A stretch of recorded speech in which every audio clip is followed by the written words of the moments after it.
Again, a very warm welcome to my student. Today we will complete the topic experiment. So first of all, we will focus on the topic what do you mean by experiment? A scientific procedure undertaken to make a discovery, test a hypothesis or to demonstrate a known fact. So everyone know that to do any experiment we need some devices. So as in your syllabus we have a devices for the measurement of length.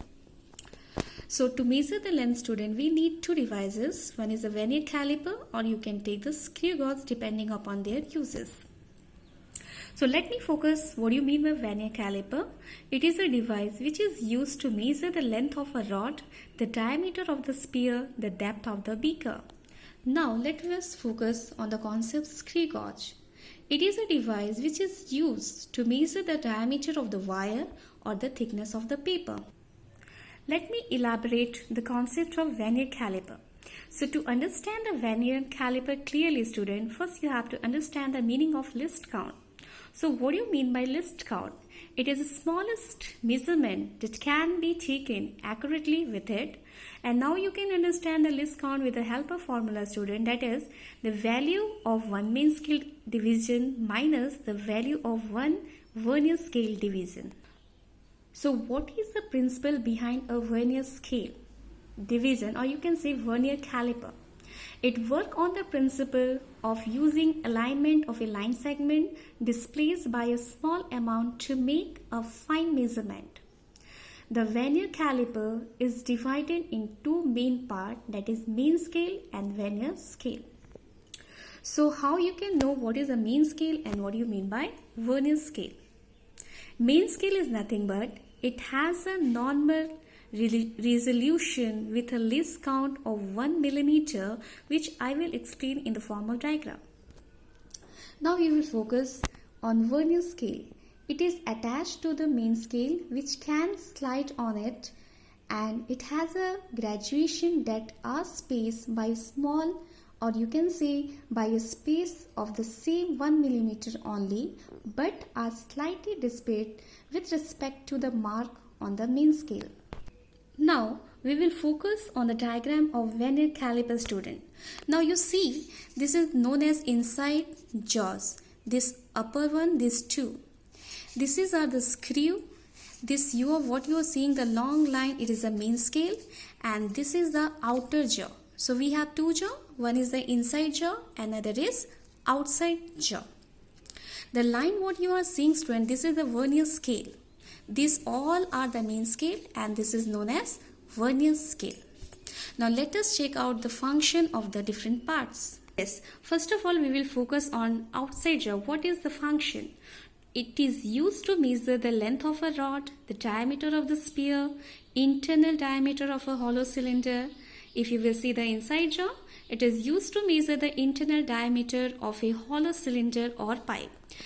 Now many parts are there. If you will see, student, I will show you the diagram as well as function. This is known as strip, and you see it is very clearly written to measure the depth of a beaker or a bottle. Anything you can find out the depth.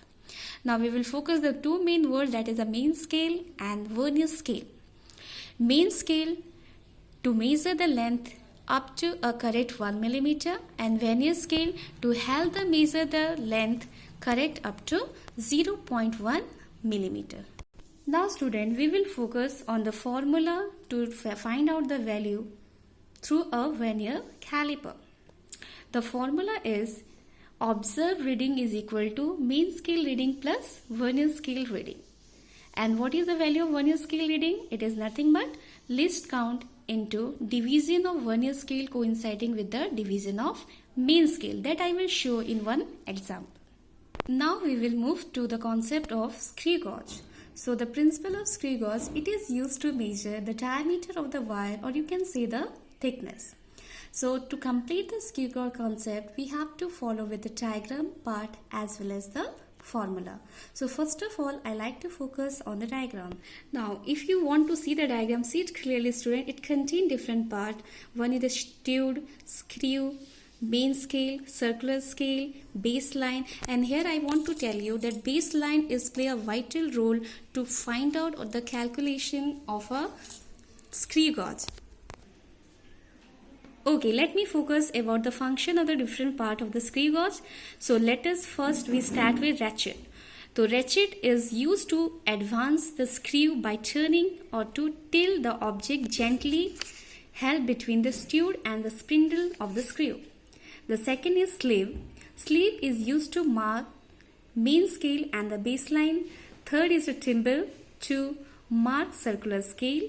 Then the main scale. I always tell you main scale, circular scale are the two important things which you have to remember to find any calculation. So what do you mean by student the role of the main scale?